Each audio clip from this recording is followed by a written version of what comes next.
Hi, it's Joy by Zen, coming at you on Thursday, February 15th.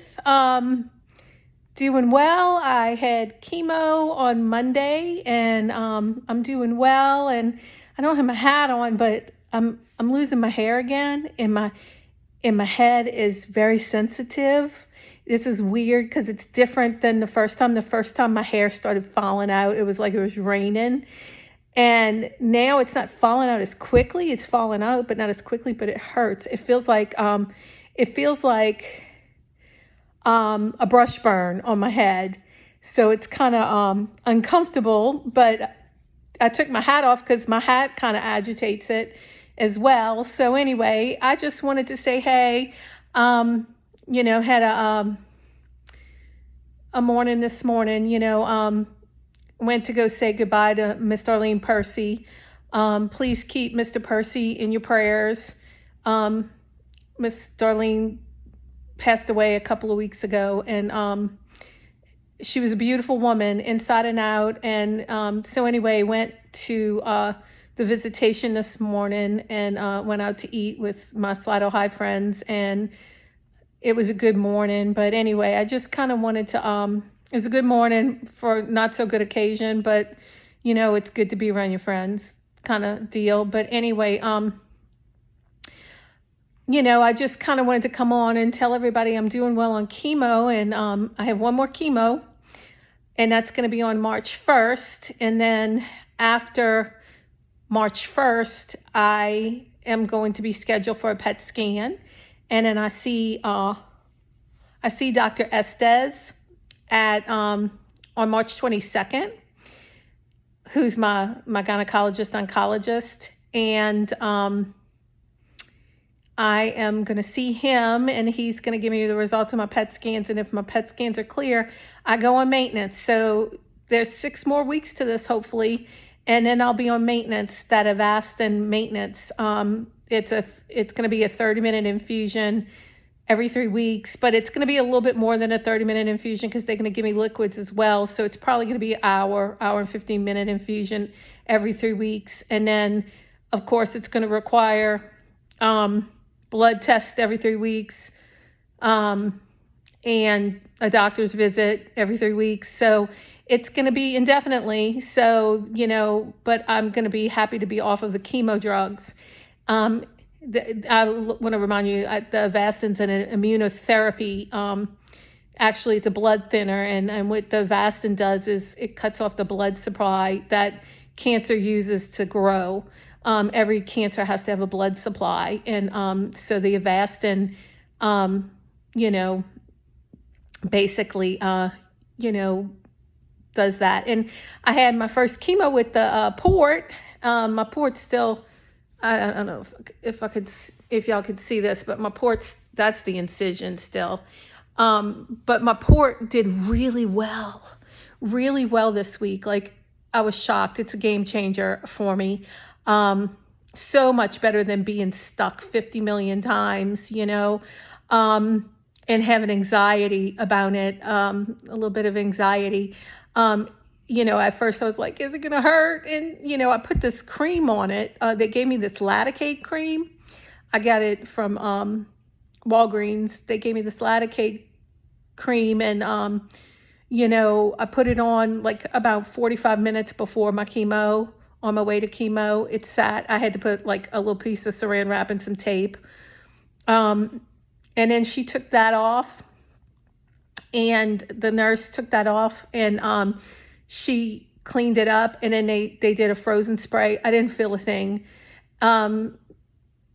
It was just perfect. And then I was a little scared for her to take it out. I'm like, oh my God, is this going to hurt? Like, I didn't even think about the taking out part. I was thinking about the putting in part. And that was nothing either. So it really was a game changer. So I'm kind of glad I did it. I think it was a good move for me, especially with my indefinite infusions that I will be partaking in after my chemo. So the prayer is that when they do the PET scan, there's no more cancer. And I want to tell y'all this, that my cancer antigen number, as of my last blood test, which was last Friday, is 8. Remember, 0 to 35 is normal, and I'm at 8. When I was first diagnosed, I was at 836. So I have gone down 828 points since I was first diagnosed. And Dr. Kobe, he was so happy. He even sent me like a little note and said, be sure to check your cancer antigen score. And he put a smiley face. He says, you've come a long way. You've come a long way. And so I appreciate those little cheers from my doctors. That's another thing I have to say, y'all. I have had the best care from Dr. Kobe, from Dr. Estes, and Dr. Gridley when he did my port. The nurses, the chemo nurses. Y'all, being diagnosed with cancer isn't all negative. You meet some amazing people on this journey, other people with cancer. And those people that are out there helping the people with cancer, just a special kind of person. And I'm just so grateful to them. I've had the best care. I have had no complaints about any care that I've been given with the Ochsner facility at this point. I mean, it has just been the best care from everybody, from the people who took my fluid off of me to the people who, my nurse navigator, she's phenomenal. I mean, it's just, everybody has just been awesome to me. And I just want to just tell y'all that there's more to, it's not just, I mean, of course it's scary, and you don't know if you're like an outlier and you've got some rare something that's gonna, like my sister-in-law Evelyn had, like she had cholangiocarcinoma, and that was just the worst. Nobody survives it. That was just the worst diagnosis you can get. So getting diagnosed with cancer is not fun. It's very scary, but the people that you meet along the road to help take care of you really shows you that it's not all negative, that there's sometimes a lot of positive.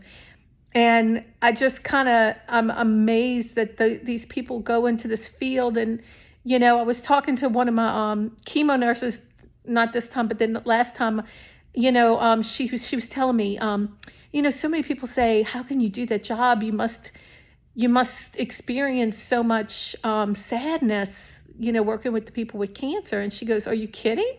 She says, I see miracles happen every day. And she says, is the miracles, she said, that she sees outweigh the sadness. And I was like really happy to hear that, because, they're so good. They're just so good there.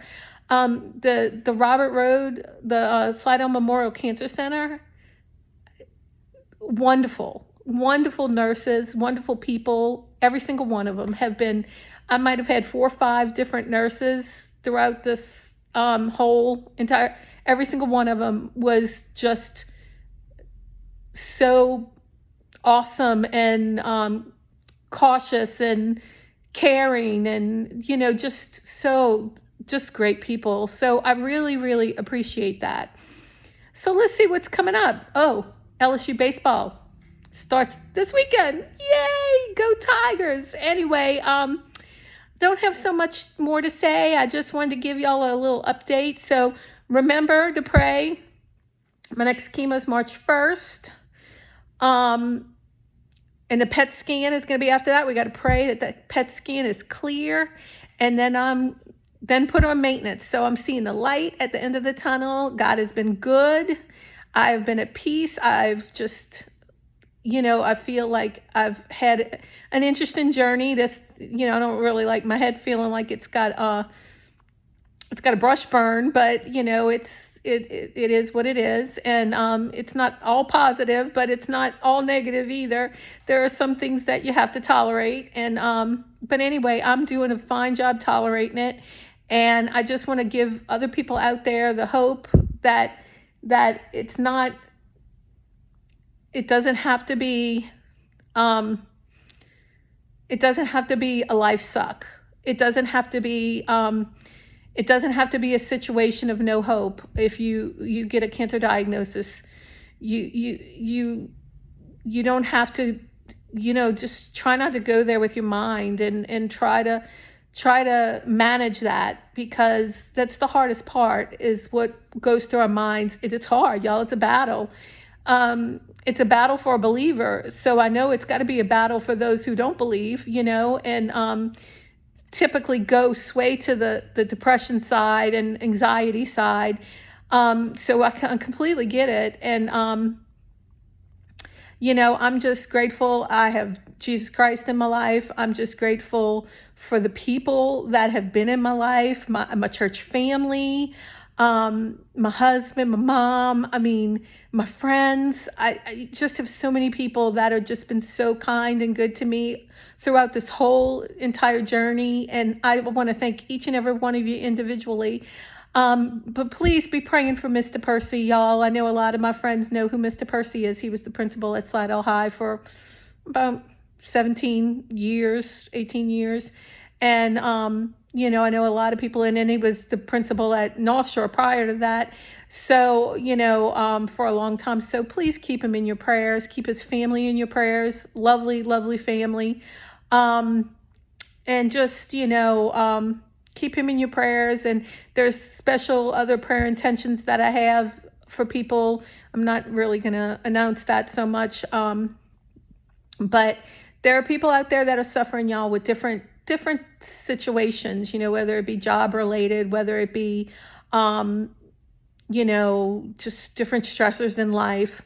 I'm out there praying for you. So if you have a prayer request, please send it to me and I will lift you up. All right. Y'all have a great one. Go Tigers. Love me some baseball season. Bye, y'all.